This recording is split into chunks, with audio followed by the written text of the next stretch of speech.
So it seems as though hatred of Muslims is a new theme among the 2016 Republican presidential candidates.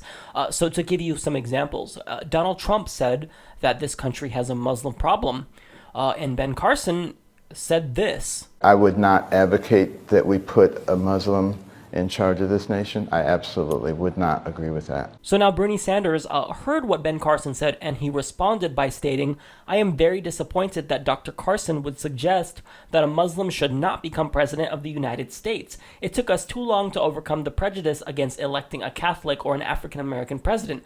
People should be elected to office based on their ideas, not their religion or the color of their skin.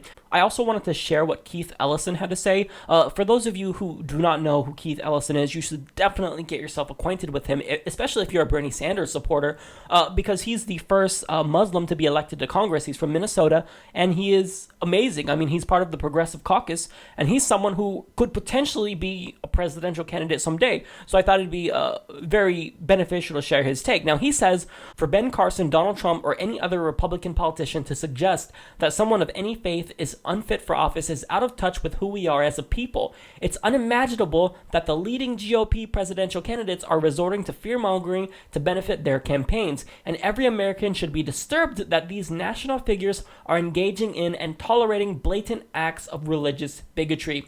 Now, I don't even have to tell you guys why stating that you would not vote for someone just because they're a Muslim is very offensive, because it's not the religion, it's the ideas that they have. So if someone is, like Keith Ellison, very progressive, he stands up for LGBT rights, he stands up for racial and ethnic equality, he's for helping out the marginalized and the socioeconomically disadvantaged. If you're telling me that you wouldn't vote for him just because he's a Muslim, well, then there's something really wrong with you. You're an Islamophobic bigot. To say that you would never vote for someone because they're a Muslim, it's just absurd, and it honestly makes me feel really disappointed, because especially when you look at polls, what is the two largest groups of individuals that we don't want to elect?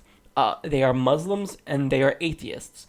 Now, why should that matter? Why should somebody's spiritual beliefs or lack thereof dictate, how they're going to be as the president? It just doesn't make sense, and it baffles me. And the fact that we have these individuals who are leading and who are throwing an entire group of people under the bus, American Muslims.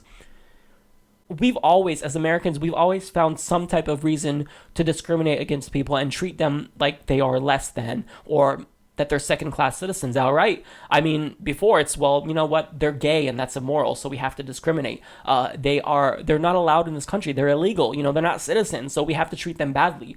They're Muslims. That's different than me. Or they're atheists. They don't even believe in God. They're horrible people, so we have to treat them badly. Look, here's the deal.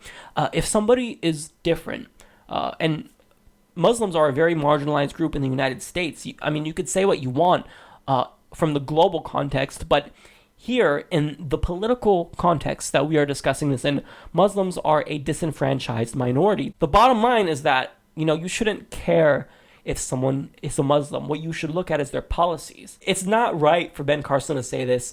You can't fearmonger about an entire group of people, and you can't generalize because it's just not right. And I'm really glad that Bernie Sanders called him out on this, because we at least need one presidential candidate who's going to stand up for equality across the board.